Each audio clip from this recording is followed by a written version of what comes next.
and Liana, Come join us on Patreon, where you can unlock weekly episodes of videos and be invited to Patreon exclusive Zoom meetups, just download the Patreon app and search for Night Guys Podcast. or go to the website www.patreon.com/nightguyspodcast. You can join for as little as $2 a month for full access. See you on Patreon. Squeedle deedle deedle doodle doodle doo.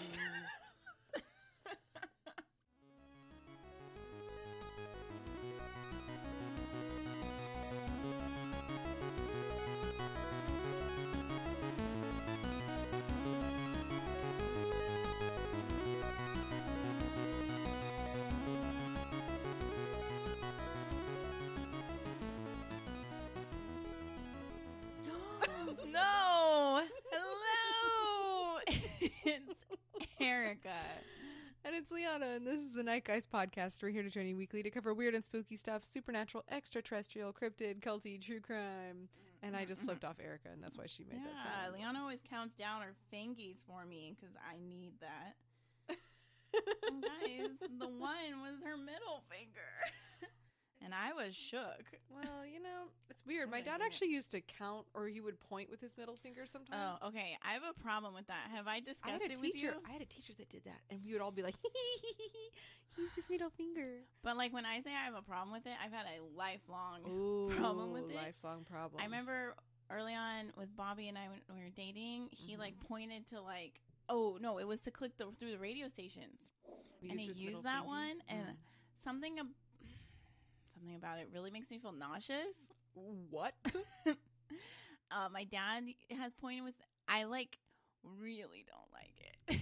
Wow. And there's a thing that I've never told Bobby that really sends me over the moon. Like, oh boy, like wanna barf? More than aliens? Maybe they're related. I could see them being tied together because they've only got 3 fingies. Yeah, and they're kind of gross and long, like that middle one. I see this. Never thought about it. That makes sense. Oh no, I see a mosquito in here. We're gonna die. No, but I might have got it. I don't know. Does that mean I have to shut the window? Okay. Sorry, guys. We're really super allergic to mosquitoes. We both swell up like balloons. I Instagram targeted me again with that bug bite suction thing. Oh man, I want to buy it, and I also don't want to spend $35. Is it that much? Yeah. We'll go have these. Okay. We gotta try it. I'll call you and be like, I need the bugs. I'm the coming. bug sucker. I don't know what you call that. The BS. I need the BS. But yeah, there's a thing that people can do. Anybody can do with their fingers, and I've never told them. There's only one person that knows what it is, and they've probably forgotten. Maybe, I don't know. Okay. And they're sworn to secrecy. What? Because it bothers me. So What much. is it? I can't tell you. What? Why are you talking about it then? Because you flipped me off and it made me think about it. Having PTSD. So cool. Yeah. Great. I know. I want to know what it is really badly now. Yeah, so did he, and I won't tell. Wow. I thought that when you get married, there's supposed to be no secrets. Oh, no. He knows of the secret. That's not as bad as keeping it fair from him entirely. But we're married, so you're supposed to tell me what it is. But you might use it against me one day. No, I won't. If I know that it really bothers you, I won't. That's not fair. Interesting. But aliens, I know they over. bother you, but you still talk about them, so I feel like that's on the table. That's okay. Yeah, that's fair. Speaking of, I wanted to talk about these results from our poll. Oh, yeah. So we took a poll. Erica did a poll.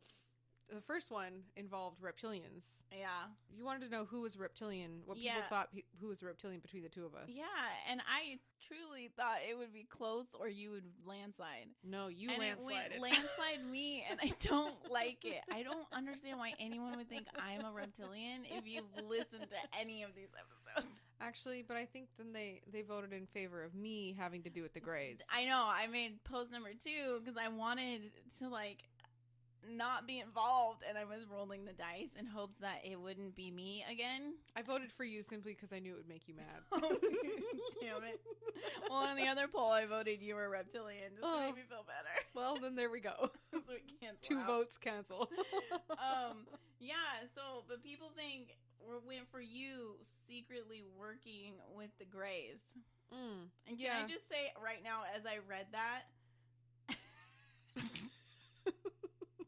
Did you write it wrong? No, I thought I did because I read it wrong in my mind's eye. Uh-oh. But what I read in the mind's eye was, who is secretly working with the gays? Oh, I miss working. In which case, I would want it, but it wouldn't be secret. Unless No. they were like that fabulous. I just need to not share. No. I mean, when I was working for Virgin, it was like the best, the gayest airline of all time. And it was supreme. I love it. Like Jessica Lange Supreme? Yes. The highest? The highest. The most high The of most Supremes? high, yes. It was the best.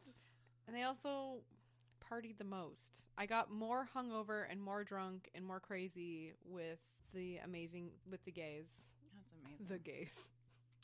Cheers to Pride Month. That's happening in a few days, right? Yeah. I think so. I'm pretty sure. Well, okay. So apparently I'm a gray alien worker bee. And I'll go with that because actually as I saw you posted that thing, I was looking at the results. I was standing I don't like that I said secretly. Now it feels like I can't trust you. But it's Like, can you secrets trust me? out. I'm a reptilian. Are we working together? What's scarier? Are reptilians earthbound? I don't know. I think they are. I think they're disguised as humans. 100%. They So, shapeshift. And But grays they are had to just have come kind from of somewhere else. Are or they? maybe they were original to the planet and they were just core dwelling or Whenever- hollow earth dwelling. Whenever I think of reptilians, I think of the which is so funny because I got my dad the shirt years ago and he was wearing it yesterday. Yes. It's a Star Trek episode. I've talked about it before, where Captain Kirk is on a planet and he has to fight this lizard man. Mm-hmm. I've seen it. God, it's the best. Do yourself a favor, Google Captain Kirk versus lizard man Star Trek. It's the best fight scene ever. It puts Marvel, all those things, totally to shame. It's embarrassing to see Marvel after that. It is, because, wow. It's good. Could you imagine if movies are like that now? Oh, I'd be kind of into it. Yep. But what I was saying is that when I was seeing that you had posted that, I was going through my purse. And as I was going through my purse and just kind of like holding my phone, I found a little alien hand that you gave me. Ugh. And I was happy. And I was like, wow, maybe she's right. Ew. You shouldn't be happy about that. I mean, I guess you should. I love that little guy. He's so cute. And actually, I keep it in my purse because Sean hates it. So I like to pull it out of my purse and then just kind of like touch it with it. I don't and like he that. Hates it. He thinks the fingers are really creepy. They are. They're the best. Did I ever mention my thing? Oh my goodness. Did I ever talk about how I learned of the theory about why aliens probe? No. And that it's not like sexual or anything. They're actually going for the butthole. What is it about the butthole that They're excited taking about? poo samples to learn about our diet. Oh. Wait, why have I heard this before? It was probably me. It was probably That you. sounds like something I would say because I just said it right now. Yeah. But isn't that actually kind of interesting? Because when you look at like archaeological sites, Yeah. that's what you can find the most info out from where they did their biz. I legit just did my news last week on Patreon about that. Yeah, exactly. About old poop. Mhm. What was it called? Dude, I cannot No. remember. And it's What been was it? driving It started me with nuts. a C. It was a Z. And that's as far as I got. I've been thinking off and on about it all week, and I won't look it No, up. what's that stupid word? I don't want to look it up either because I don't want It'll to. come to us. In our dreams. I hope so. I dream of ancient poop. Mm-hmm. Okay, before we continue, we have 3 lovely people that we really need to thank. We thanked 2 of them on Patreon, but we want to thank Mike. You are awesome. We just received your little postcard and your awesome little website pages that you made for us. Those are amazing. We love them. They're wonderful. Thank you. Tisha, you are wonderful and amazing as well. Thank you so much for our spells and our little candles, and we're so excited to do our spells and Drink wine out of those cups that we posted. Dude, Those are awesome. I've been using mine for iced tea, and I love it so That's much. perfect. I'm just like, I was using it out in the garden today, and it was perfect because I was like, fuck, I'm so thirsty. Oh, but I can't bring a cup out here. Wait. Sippy. Wait. That's cool. Yeah, it was perfect. Cool. And then today we just received a letter from Sarah.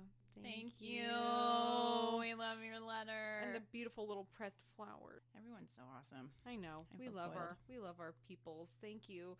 If you are interested in sending us mail, awesome. You are welcome to do so at P.O. Box 8553 in Santa Rosa, California 95407. If that sounds like a good time to you, cool. We'll send you a letter back. Pen pals. Hey, everybody needs a pen pal. It's a good time. We do. We're lonely. And crazy. Yeah. But yeah, we just wanted to thank you guys, and Seriously, it was very thoughtful. It's very nice getting mail. especially mails that's not like, Bills. oh, your mortgage is due. Fuck. Yeah, I know. I don't need the reminder. I know. Thank you it's so like much. it auto Bye. debits. Thanks. Don't send me paper. Yeah. It's already bad enough that money disappears. Yeah, that's so true.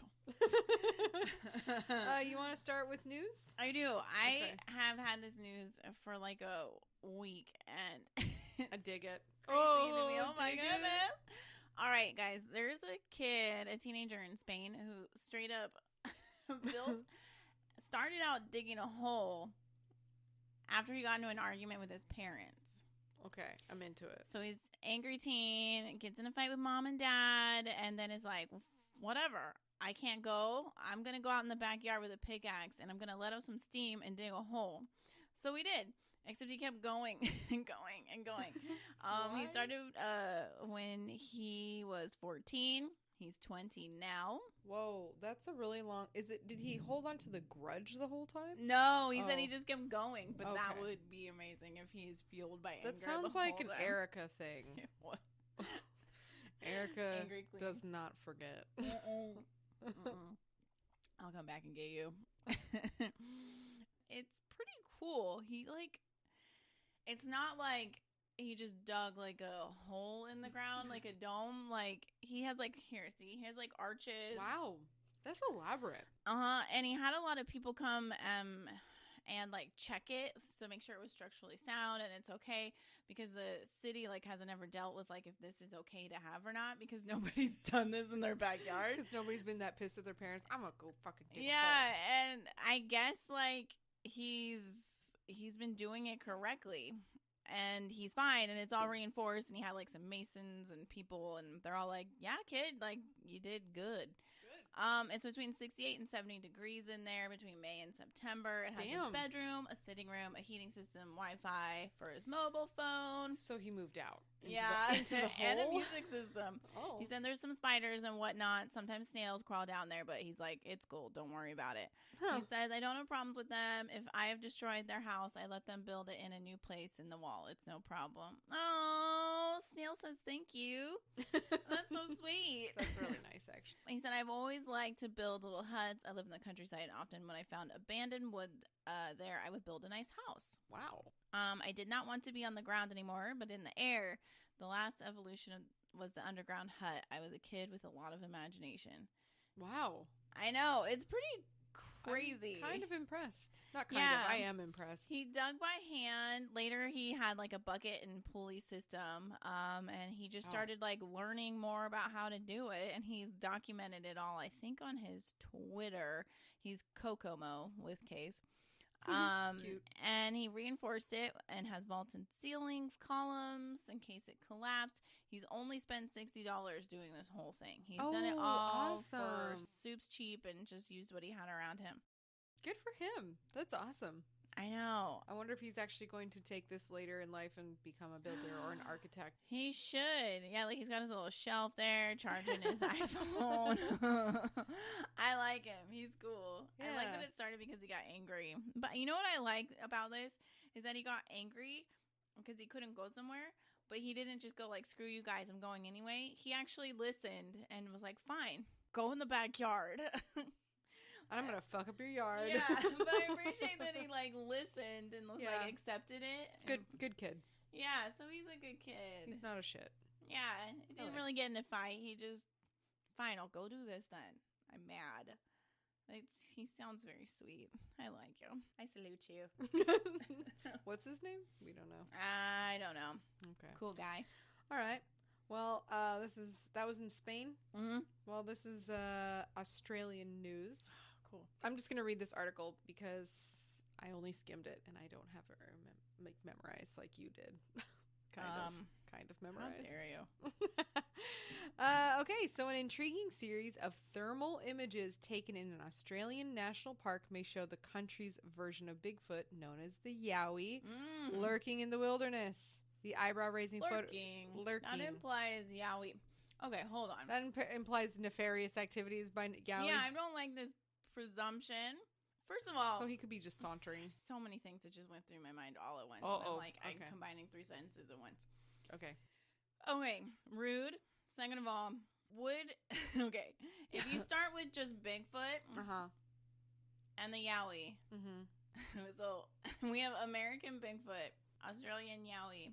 Is one nicer than the other? Haven't we determined that they're all the same?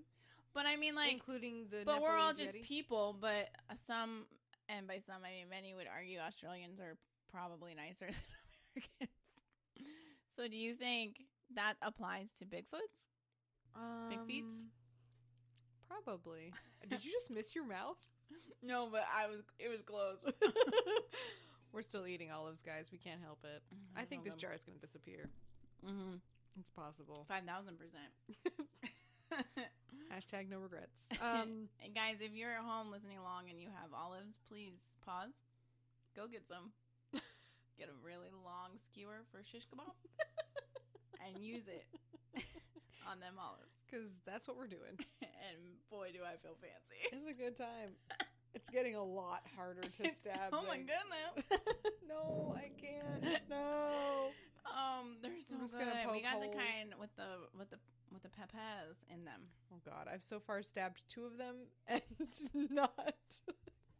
Fuck it. Hold on, I'm gonna keep reading. Okay, so. But do you think? I was gonna say. I think possibly. I don't know because I haven't heard of the Yowie being kind of like a dick and throwing rocks. Yeah. Because I've heard that Bigfoot throws rocks. Yowie. I almost said that on when I said yeah. Maybe. I don't know why one would be nicer than the other though. Because one lives in Australia. There is that. So does that mean I could see the Yeti being like? I was going to say like kind of cold and standoffish. I was going to say hilarious. chill. So, wow. So like, cause he lives in the snow. He must but be, no, like, not real actually, cold. not actually chill. You know what I mean? I think, man, I'm not sure. I don't know. This decision to decide who is. This will be a new poll. Okay. Yeah. Who's the nicest? Who's the nicest? Which Bigfoot is kind of a dick? Well, apparently the one that's in like the South is kind of the dick. The swamp ape? Yeah. I love that guy. I think he's my favorite. I don't know why. Because he's crotchety. I think just that he's in a swamp. I like it. I kind of like the skunk ape. That one? Skunk ape. Sorry. There's another one too though that I just learned of. And it's supposed to be very angry. Maybe I just like the angry ones. Understandable. I mean, wouldn't you be angry? I don't know. Because you've got constant human encroachment on your space? I don't like. It depends if I am able to go through a portal. I guess, yeah. Because then it's like, well, I can at least leave it when I'm mad. Well, I get why they're grumpy, though. Because with people bothering them all the time, like with our new house, we have fantastic neighbors. We have some of the nicest people. And then we are also right next door to a psycho. So, and I hear her all the time.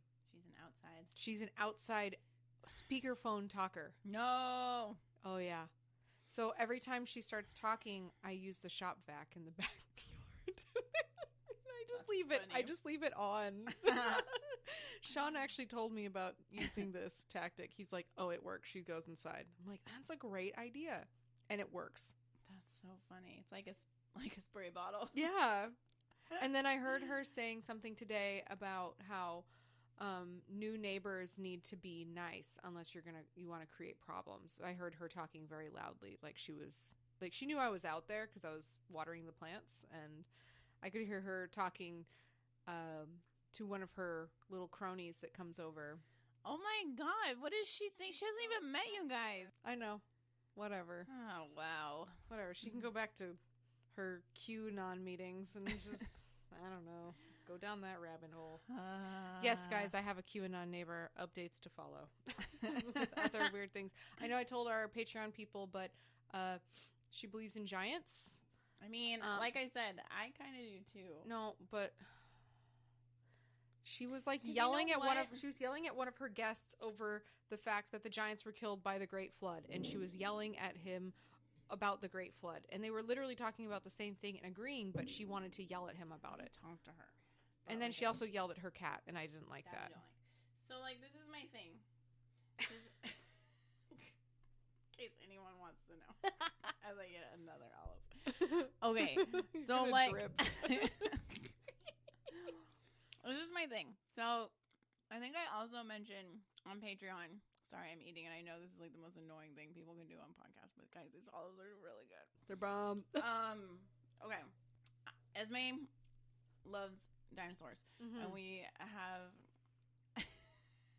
I'm pretty sure this lady doesn't believe in the dinosaurs. I think she said something to that effect. What? No, but there's fossils. She's a fucking idiot.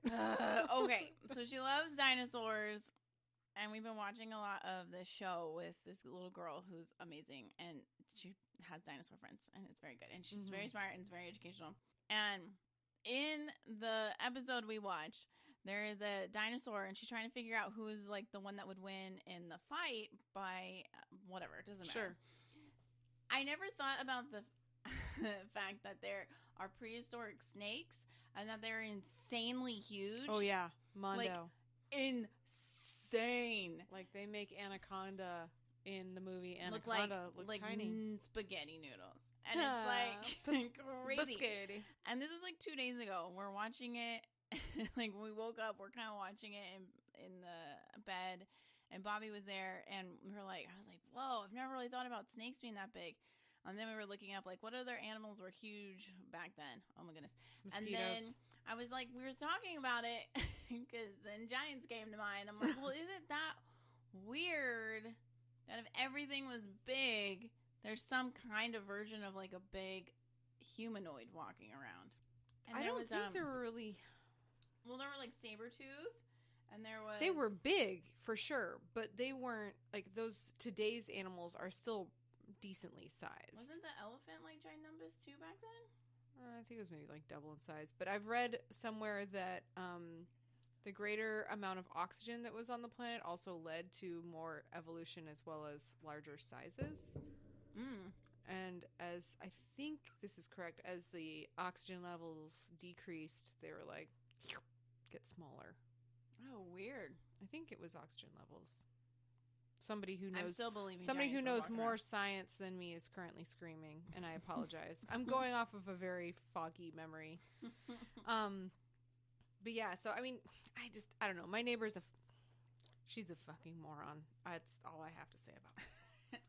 And she says lots of idiotic things, and she has lots of people come over and say equally idiotic things. Kind of into it.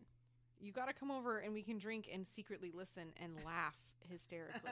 It's a good time. They usually have a party on Friday nights. Oh, fun. Yeah. Okay. Anyway, we were talking about a yowie. Yes. And he's not lurking. He's sauntering through the wilderness. How about that? Is that better? Yes. So the eyebrow-raising photographs were reportedly captured by a team of researchers while on an expedition in the Springbrook National Park. Seasoned yowie hunter Dean Harrison, who led the investigation, says that the specialized camera equipment used by the group picked up the heat signatures that appear to correlate to a pair of 9-foot-tall creatures. Dose. The suspected yowies, he says, apparently moved silently as none of the researchers noticed the creatures sauntering in the nearby dark. We wouldn't have known if anything was there if it wasn't for the thermal cameras, he marveled. When the group later looked at what the equipment had captured, he recalled, we were ecstatic. This is probably the best footage so far in Australia. Beyond that initial thermal sighting, the group also took a handful of additional images detailed in a lengthy video, which culminates with a photo showing a curious heat signature that appears to resemble a large bipedal creature hugging a tree. Oh my God. See, Australian. You don't hear about that here. You hear him uprooting the tree and throwing it in.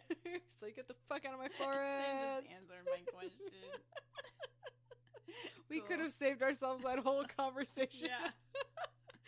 So this guy postulates that this is typical behavior for the Yowie, as the Bigfoot-like creature was likely attempting to hide from the researchers as they searched for it. Additionally, he asserted that at some point during the early morning hours while the team was inside the national park, something placed, quote, 4 markers in the spot where his colleague had stood and captured the thermal images earlier. Since they were the only people in the remote location at the time, Harrison believes it was the Yowie acknowledging their presence. That is crazy. I like this. He sounds like a nice dude. He sounds so sweet. He sounds like a sweetheart. Watch, we're going to get people writing in being like, you dumbasses, those things are scary. But he hugged a tree. Yeah, he only likes trees. Understandably so.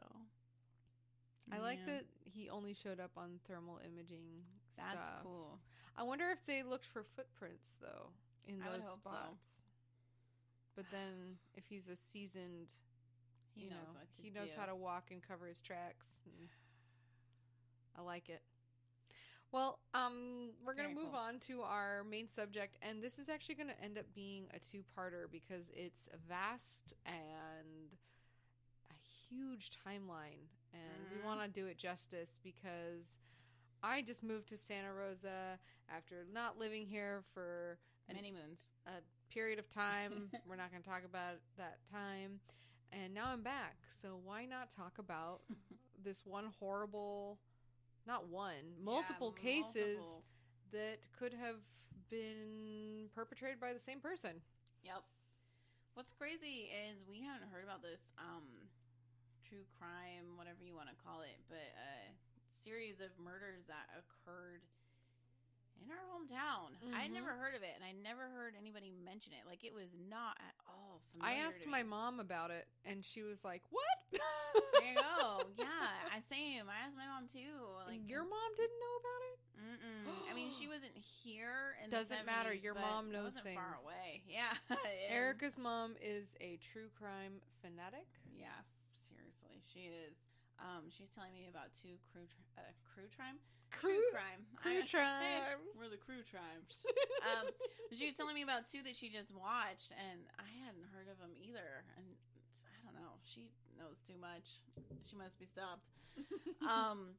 But yeah, I don't know why these aren't talked about more around here, at least since it's local for us. Because I feel like if people talked about it more, maybe more would get solved with it. I feel like, I don't know, because a lot of the people who were around when these happened, a lot of them still live here. And well, I think one of the reasons that it hasn't ever been closed, but I think the reason that it hasn't been necessarily with a lot of new light on it is because a lot of the evidence was mishandled. A lot of the reports were mishandled. I don't want to be a dick, but I don't know if SRPD is really good at what they do. Yeah, I'm not sure either. After this, at least then. Yeah, like then they were definitely not. A bunch of dum-dums. I don't understand. Probably just smoking a lot of the devil's lettuce. Ooh. Like that dude that was driving in front of me on my way here. Oh, living his life. I know, I fully support it. So, what people have dubbed these murders, they call them the Santa Rosa Hitchhiker murders. I guess, I don't know. All these horrible cases eventually get called something. And that's what this one has been given. And kind of, as we go through it, not all of them, some speculate that not all of them were hitchhikers. That was kind of like a title they lumped them under. Even if it was a misnomer?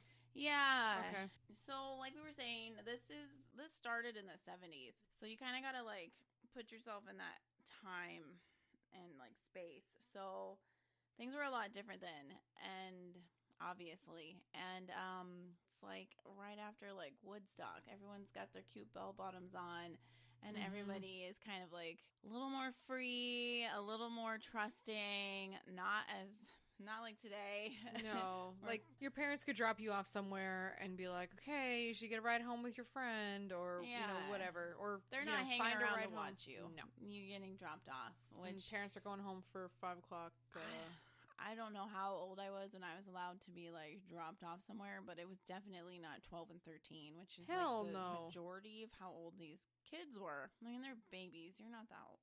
12's not a baby. My parents still wanted to know everybody's parents. Yeah. When I went over to their houses. You got to remember, too, these parents are dropping kids off and kids are going out. No one has a cell phone. Hell no. I mean, you're like... You have payphone money, if there. That. Yeah. Like, and I don't know you're missing until you don't show up and, in the morning when I wake up for work kind of thing. Which is really scary. Oh, I just hate it. I can't even imagine the idea of being like 12 and crossing paths with somebody who's capable of manipulating you, and which isn't really that hard when you're little. I mean, kids are savvy. People don't give kids enough credit in that sense, but at the same time, if you have really something, if you have something that a kid wants, and the kid's like, I can't get this at home or whatever. Okay, new friend. Hey, you seem like a nice guy. I know. So all of these victims were women, and there's one of them that's a Jane Doe, and there were 8 as far as we know. I mean, there could be more that are part of this, but we're going to talk about 8 of them. And the story starts in 1972 in February. And remember, this is in Santa Rosa. And so just to give you a little background, let's talk about Santa Rosa a little bit. I love so Santa Rosa is now like a very, I don't want to say it's like metropolis, but we're about 50, 60 miles north of San Francisco. We're about 100 miles west of Sacramento. But we're the city where people are leaving Silicon Valley to come to. We're wine country. We're next to Napa. Sonoma County and Napa County grow most of the wine. Yeah. People fly in from worldwide to drink wine here. And to think we just get to live here and go to Safeway and buy wine.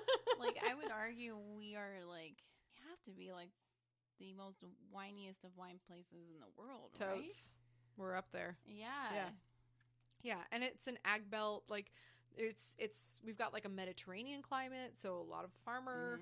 But back in the day, back in the 70s, when my parents bought their house, actually, which was just sold, it's really sad and happy. The people that bought it are artists, so I'm like so stoked about it. Cool. So I'm like actually really happy about it because she's a potter and she owns a shop on the Haight. So I'm like, God, cool. I love it even more. So I'm okay with the sale of this house.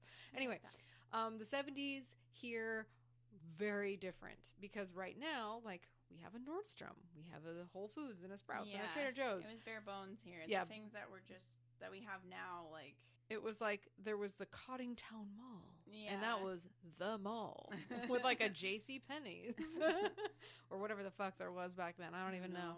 But like there was one major road, the 101, that would come into town, and that was basically it. I think maybe Highway 1 too along the coast, but that's it. Yeah, so it was very small, not quite developed yet, but it was a great place for people to come and just have a wonderful little respite because it was just really beautiful. Yeah. A lot of trees. For sure. Yeah, just very small. Everybody knew each other. Yeah. I mean, that's kind of it felt small town. Yeah, it kind of is that way now, still sort of, but a little less so. But it was a very, like, everyone knows everyone kind of place. Yeah, I could see that for sure. Small town. It was country. It's just kind of trying to set the scene. Everyone knows everybody. All the parents feel comfortable dropping their kids off. And our story starts at a place that we've actually been to. I've been to multiple times. We used to go on field trips here. I used to see the Nutcracker on Ice thing here. I think it was Nutcracker on Ice, But it's called the Redwood Empire Ice Arena, which was later changed to Snoopy's Ice Arena? Yeah, so we have an ice rink in Santa Rosa. It's been around forever. It was called the Redwood Empire Ice Arena. So one of like Santa Rosa's like claim to fame is that the guy who created Peanuts, Charles Schultz, he's from here. So he owns the ice rink. So now everybody here calls it Snoopy's Ice Arena. Mm-hmm. But this is kind of like where the story begins. Yeah, which it's creepy because so we've weird. been there. I children. know, reading about all of these girls, especially reading about the first ones where it starts where we have hung out. Like, we took field trips here to learn how to ice skate, and it's the weirdest thing to me. I know, it's so creepy and like sad. We were listening to interviews of somebody who was present when this first abduction takes place, and it's so odd when she's describing it because I can envision everything that she was saying. Everything she said, it's like, yeah, especially like, I get this. Yeah. I get exactly what you're saying. You're doing a great job describing it because this is exactly what I would say too. Because this ice arena is like a time capsule. It never has changed. It has changed so little. Makes me want to go back after hearing her talk about it. I kind of want to go kind of like really understand, like, even more so, like, what happened. I mean, it's very strange. Yeah, so this place, this Redwood Empire Ice Arena, as she describes, it's meant to look like a little snow chalet, but it's not little, obviously. But there's like a little entryway where you walk in and you get your skates. And if you continue on straight, it leads you to the ice arena. And if you go immediately to the left, that leads you into the Warm Puppy Cafe. Yeah.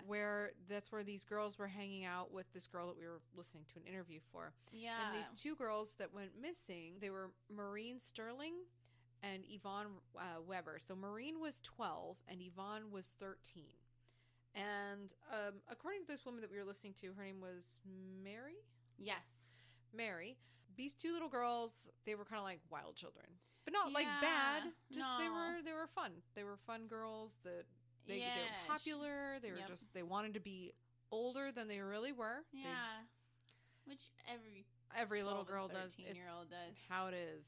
But yeah, they would wear like their beautiful bell bottoms. They wore platform heels. They had like big puffy coats. Like they were living the 70s.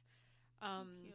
Yeah, and so they would go to the Warm Puppy Cafe because their parents would drop them off, and they'd go and hang out in this ice arena cafe because, like, as the woman describes, like, you could go and hang out or you can go to ice skate, and they were like, we were not the ice skating girls. Right. So it was very common, like, totally what you were just saying. So, like, if you have like a thing that you remember doing when you were little in middle school, like, oh, well, on Fridays, like after school, all of us walk across the street and we go get ice cream. Yeah, go to the shop, get a soda and ice cream. Right. Yeah. So what these kids did is it was like the spot to hang after school. You go to the ice arena. Some kids skate, some kids sit in the little puppy cafe, and then the kind of more like rebellious kids would hang out outside. And in the parking lot, as Mary described and like remembers, is in the parking lot there's all these redwood trees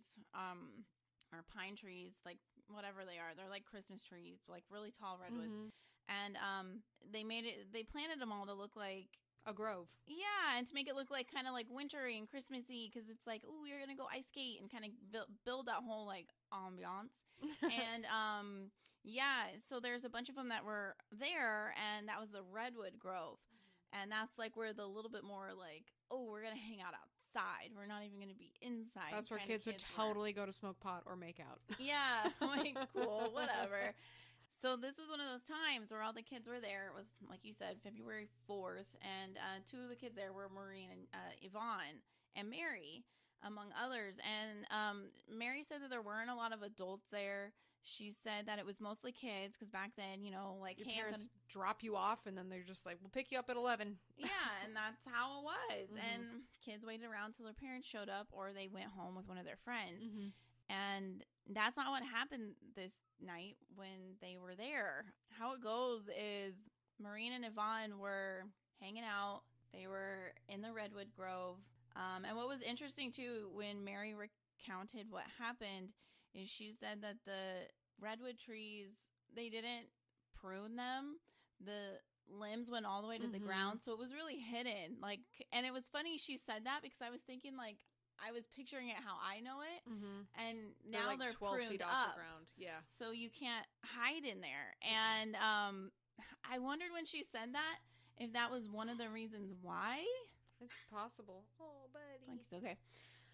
It's possible. I mean, they didn't probably not, but it was weird though. Like thinking about that. I think it's definitely possible because that's probably a liability issue for them because they're like, oh, well, people disappear on our property and that's not good. Right. Especially because, well, I mean, they didn't just hang out in the Grove. They also hung out, like the way that this building is situated is there's kind of two entrances to get into the building. Like you can go in through the front entrance, but then like right outside of the Warm Puppy, there's like this other entrance that's kind of still on the front of the building that faces the road.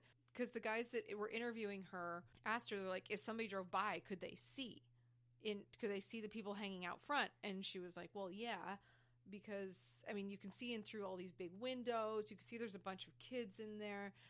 But yeah, they would hang out in the Grove and they'd hang out in front of the building because that's where they would smoke cigarettes and stuff because they wanted to be really cool and blah, blah, blah. So Mary's inside hanging out and these two girls, Yvonne and Maureen, walk up to her and they're like, hey, we just met a guy and he wants to share some pot with us. So weird. And Mary's like, recount it is so weird. Yeah, it's so creepy. And at first, Mary's like, whoa, hey, cool. Because, you know, like, at that age, like, fun. Yeah, because they all smoke cigarettes and they smoke pot and it's the 70s. And they're like, hey, that's cool. Somebody actually wants to share with you. Right on. But she's like, well, who is this guy? They're like, oh, no, he's, like, right over there. And they, like, point to this guy that's standing kind of in the entrance walkway area where you can kind of pick up your skates. It's not in the Warm Puppy Cafe. But kind of like it's like imagine like when you're watching a sci-fi movie and you're getting onto the spaceship and like there's a decompression like area. Oh yeah. That's basically what it is. You walk in, double doors, they open, then there's like a square rectangle loading zone, and then you keep walking, and then another double doors open. Yep. I think it's like just so like the ice rink stays cold. Stays cold. Yep, exactly. Because the Warm Puppy Cafe is fucking hot in there because they actually even have a fireplace in there. Yeah. So because it is February in Sonoma County and it gets chilly at night. Particularly. Sure. Yeah, it's appropriate. So anyway, these girls are like, hey, he's got pot, he wants to share it with us, and Mary's like, I don't know who this dude is. Who is he? Right. And they point to this guy. And you want to describe him? Yeah, so it's just so weird. So she's like, who is he? She can see him from where they are because a lot of the doors, there's a lot of windows. It's not like walls. It's like everything is visible no matter where you are. And she could turn and she could see him in that little area that I just described. She said he looked like he was in high school, but she said he also could have been in his early 20s. Because at the time, remember, she's 12. And anyone that's a little bit older and is old. Yeah, so that's what she thought. She said he had jet black hair. She said that he was wearing a jean jacket and jeans. Yeah, so he probably had his bell bottoms on. He was slender, tall. He was a good looking guy. Yeah, she said he was well kept. She said a lot of people back then had like the long kind of scraggly remember when the Beals grew their hair out and everyone thought they were horrible and like that was kind of like popular, but he wasn't like that. He was cleaned up. And she said he was just standing there kind of like you could tell he was waiting. He didn't look over at them, so he must not have noticed where the girls were talking to Mary at. But she said she only caught his profile. And she said he just looked very like stern. He was waiting, and he felt very out of place. She said because she said you were either a parent there or you were a middle schooler. Yep. And he was this dude. He was neither. And she said she never saw him walk in to the ice rink. The farthest he got was that like first double door, and she said she thought that was a little bit odd too. She said he was just kind of looking off at the ice while she was talking to Maureen and Yvonne. So creepy. He was prowling. Yeah, and she said she just kept looking at him going like, but he doesn't go to our middle school. Like, who is he? And she went with that like kind of gut feeling, I guess. And she said, no, like my mom and dad are going to be here to pick me up, and within the hour, like they're going to worry. We're not going to be able to go and come back within an hour kind of idea. And, sure. Like, I'll stay here. I'm fine. Yeah. So they're like, so all right, did. bye. And that was the last time she saw them. Yeah. That was it. So horrifying. So the last time they were seen was around 9 p.m. Right. That's when they left because Mary's parents were coming later to come pick her up. And like she kept describing, you know, nobody went there without a ride home, without an expected kind of ride or a way to get home. Yeah, because again, no cell phones. Everyone had their pickup plan because you have to establish that before. Yep. And she was like, they were popular, so anybody would have given them a ride home if they asked for it, if they were in the area. Yeah, all their friends are there. Because the cops, you know, it's like, were they the type to hitchhike? No, not really. Not at all. Why would they need to? Yeah, they wouldn't need to because they've got friends and they're popular. Yeah, and fine. It was really sweet because she was like, you know, I really wasn't that popular, and they invited me, and I was like, oh gosh, you poor thing. Yeah, she felt like, oh, maybe I should, but she didn't. So she trusted her gut. So glad that she did, because apparently these girls, they were last seen hitchhiking on Guerneville Road, northwest of Santa Rosa. Like less than 2 minutes from where we sit I'm currently. like, that's really close.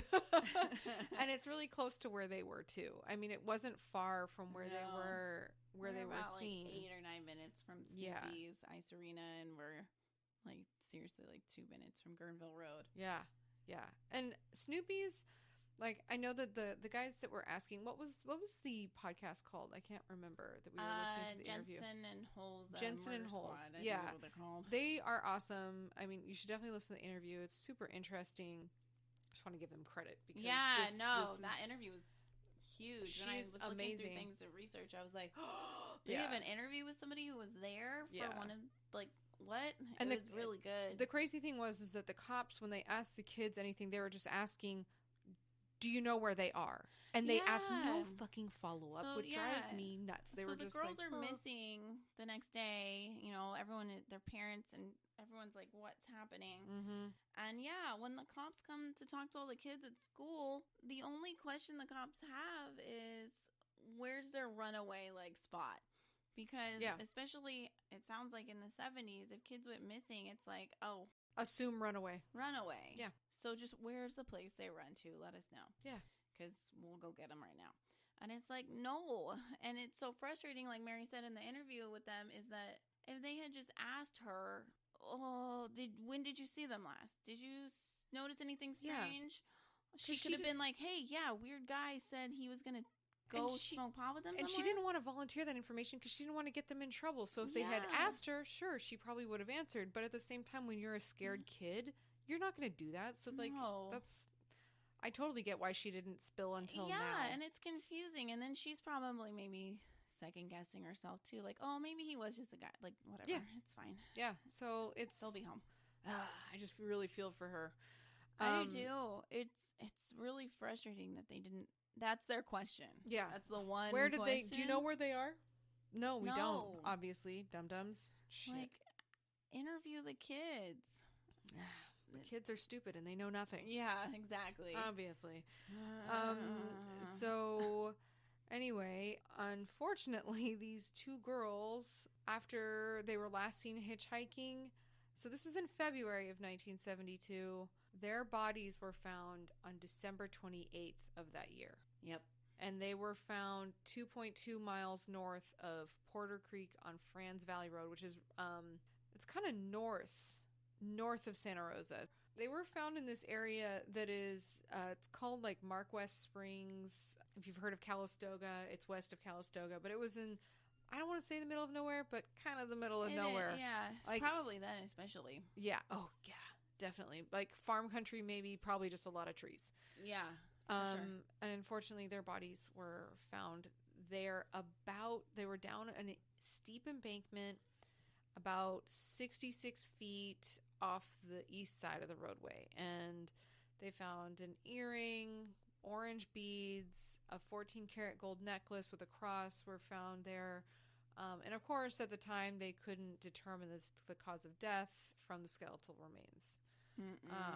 And Yvonne's mom identified the cross necklace and earrings as her daughter's property, and the mate to the earring was never found. So, it's really horrible because from what I've read and from what I've heard is that a lot of the evidence and the paperwork was just really mishandled. So a lot of reports went missing about these girls. So I don't know if they're ever going to properly reopen it. I know that those either two detectives or former detectives on that podcast that we were listening to that had the interview, I know that they are actively providing tips Right.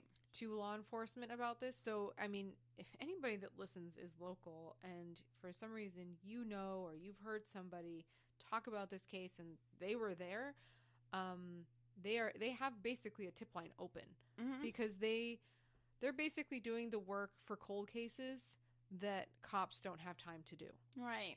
Because they're both retired law, or one of them's law enforcement or something. I'm sorry, I'm getting this wrong. But, me too. What is also kind of curious about the way these girls were, like, their bodies, basically the road that they were, like, disposed of. I don't know what any word to describe it is horrible. But, basically they were dumped, which is horrible. Yeah. And when they found the bodies, none of the brush on the hill was flattened. So it implies that the person who discarded the bodies didn't roll them. They threw them. Oh, Jesus. Which means they weren't somebody who, like, they're somewhat strong. They weren't rolled down the hill. So it kind of starts painting a little bit of a picture. It's not like they were with other kids their age who did it. Not that a 13-year-old would be driving a car, but who knows? I don't know. And so that's just kind of something to keep in the back of your mind. What's also really sad and interesting about this time is that these two girls were number 20 and 21 of the year of homicide victims. So they were homicide victim 20 and 21 in Sonoma County. The year before, it was less than half of that at the time. So something happened. So it's like things were kicking up this year, and it's also something to kind of keep in the back of your mind. Why is it more than double now? Yeah. And this is early on in this Santa Rosa Hitchhiker saga. So it's like it kicks up even more. Yeah, and this is like right before or during BTK? I'm not sure. Okay. I know that like north of Santa Rosa there was Jim Jones had his group there. Yeah, he was in Ukiah. Yeah. Which is like 45 minutes from here. So there's a lot of weirdness going on, and I think like the end of the Vietnam War kind of probably brought back all kinds of things happening. I mean, you only have to go to Netflix and spend 5 minutes to find out how many horrible things were happening in the 70s. In California with serial killers. Yeah. Sonoma County kind of became a hot spot, which is really weird because it seems so peaceful here. I know. It's very odd. I mean, you have like Ed Kemper. Yeah. He's somebody who took two girls at one time and killed them and disposed of their bodies. That's California. That's around the same time. Like, it's really odd. Yeah. That... like it could be such a wonderful like era, but at the same time here all these things were happening that was fucking horrifying.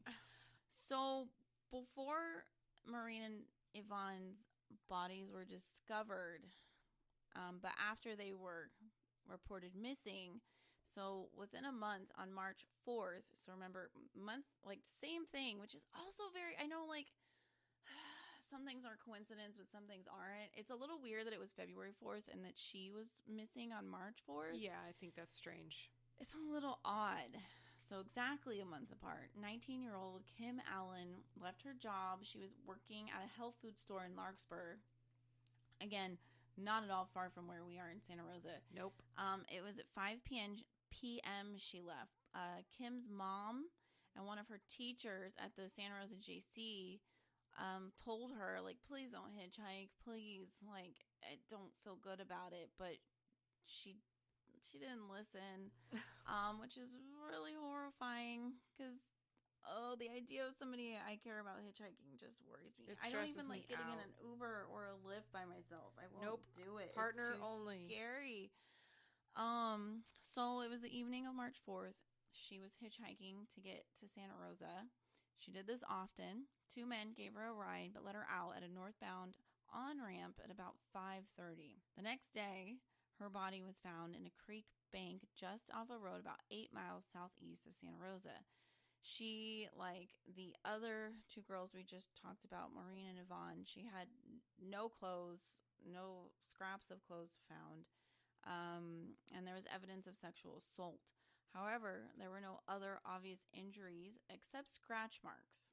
Now, a lot of people speculate that that the scratch marks are from her rolling down the embankment, because unlike Maureen and Yvonne, where it seems to be that the person threw them, she was rolled. So it could have been plants and bushes and things scratching her on the way down.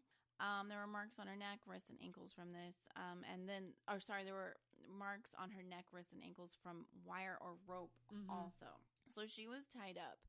Her cause of death was asphyxiation, and the coroner determined it had taken her at least half an hour to die. Jesus. So they just really drug it out. That's so pleasant. It's awful. That means, in my opinion, the person who did this was enjoying it. 100%. They knew how to keep somebody coherent enough and like just right on that edge to keep. That's what that says to me. It's just awful. A friend of hers, Fred Samia, started a reward fund with a $50 donation. There was even a scholarship established in her name, and 10 detectives were put on the case. The teacher who had told her, "Please don't hitchhike," revealed that 2 of her other students had also been killed hitchhiking. Oh my God. I would use that as a reason why not to hitchhike. I would be like, I knew these people. They were my friends. I'd keep their picture up in my office. Gosh. Because of her, there were 80% of rapes in Sonoma County occurred from hitchhiking, and people were reporting them more often. Well, that's good. He said it's like one small little positive. I see here also, totally disgusting, but semen was discovered, removed from the body, and a single gold loop earring was found on the site. And it almost feels like they're taking earrings as trinkets. As like trophies. It's disgusting. So markings at the top of the embankment and possible leg impressions indicated that the assailant maybe slipped or fell while throwing or transporting her body. And the 2 men who gave her a ride, one was given and passed a polygraph test, and they were both ruled out as suspects, which drives me insane. And they need to DNA test them because polygraph is now ruled out. Polygraph is trash. Yeah, no, it's stupid. And I just why? So also an DNA test. It's crap. They shouldn't have a problem with it. I wouldn't. No. If I'm not involved in this, rule me out, please. Clear my name. Yeah, I'd love to. An aluminum frame orange backpack that she had been carrying at the time of her murder was also found several weeks later, and her checkbook was deposited in a drive-up mailbox across from the Kentfield, California post office sometime on the morning of March 24th, which was 20 days after she was murdered. And so cops thought 2 fingerprints on the checkbook might belong to the killer, but obviously they don't have anybody to compare it to. And then unless I don't know if they fingerprinted those guys because they only describe a polygraph test. But when she was found, she had an oily substance on her right side that authorities said was similar to the oil used in a machine shop. Weird. Yeah. What does that mean? No idea. Okay, so we're going to talk about one more of the victims, and then we're going to save the rest of it for next week, where we conclude and also come up with some of the crazy theories. Not so crazy, but like they're just crazy because this whole thing is crazy, and I hate it all. I have feelings. Less than 2 months later, so this is all so fast. April 25th, 20-year-old Santa Rosa JC student Jeanette No wonder our moms were so freaked out by us going to the JC. No kidding. Especially at night. Yeah, which is how we met. I know. Night class at this very junior college. All right. Wow. And my mom and dad would always be there waiting to pick me up. I don't know if I remember that. I think I was just like, hustle to my car because I'm by myself. My mom made me have her, like, pick her up. She didn't trust it. Because, again, she watches a lot of true crime. We live too far away. I get it. Yeah, that's a drive. Yeah. All right, sorry. I was like, oh, you should just stay the night at my house. Well, I didn't really know you. I didn't know you, and I've been like, she's gonna murder me. Yeah, I'm with now the murder. So yeah, again, less than 2 months. This is all very fast. Like everything is happening very fast. She's a JC student, Jeanette Kamahele. I hate the idea of mispronouncing her name. I'd say Kamahele. Okay, I kind of do too. Okay, so Santa Rosa Junior College student Jeanette Kamahele left home around 9:30 a.m. to hitchhike to class. No. She was last seen getting into a 1950s pickup with a white man who they think is either in his 20s or 30s. He was driving. Jeanette's roommate reported her missing later that night because she hadn't shown up for class, and that was not like her. She's not skipping class, so she reported it. Her body was never found, and most people who have researched the case don't seem to consider her as one of the confirmed victims, which I think is interesting because this is so close to the other 3 girls, and it's like, why wouldn't she be? Yeah. You can't say for sure that Maureen and Yvonne were hitchhikers. We don't know if they went to hang out in that redwood grove that we talked about at Snoopy's, and the pot this guy gave them had something in it, and then they're incapacitated, and then he's just loading them up in their car. Yeah, so I think like Mary said, hash was starting to become popular. Yeah, you don't know. Yeah. And especially if you're 12 and this guy is appearing to be at least a senior in high school or older, 20, that's intimidating, and you're going to do what you're kind of be. You want to be they cool. offered something, you want to be cool. Yeah, exactly. You want to be cool. So we don't technically know that they were hitchhiking, but they very well could have been. Something happened. They got into a car, whether willingly or not, at some point. So her body was never found, and people aren't sure she is somebody to be considered as one of the Santa Rosa hitchhiking murder victims. But after her disappearance, and likely in conjunction with Kim Allen's murder, students at nearby Sonoma State College set up a carpool so students wouldn't be as tempted to hitchhike. I read about this, and it's really cool. A girl started it, and she had, like, in my head, like, I think, like, Babysitter's Club, where it's kids who start, like, a thing, and they call and take the calls, and that's basically what happened here. And she set up ride shares for girls to call when they didn't have them, and somebody would be available, and they'd come get you. That's wonderful. I mean, it's sad that it started it's super because sad, of this. but it's really cool that that was created and existed out of a need for people needing to get home safe when a lot of people are showing up murdered because they didn't have a ride. And I 100% count her as one of the victims of this murder because Sonoma County has too many fucking hiding spots. There's a lot. There's a lot of there's forests.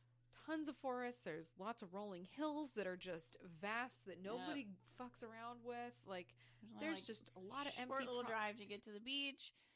Very short drive to get to the Russian River.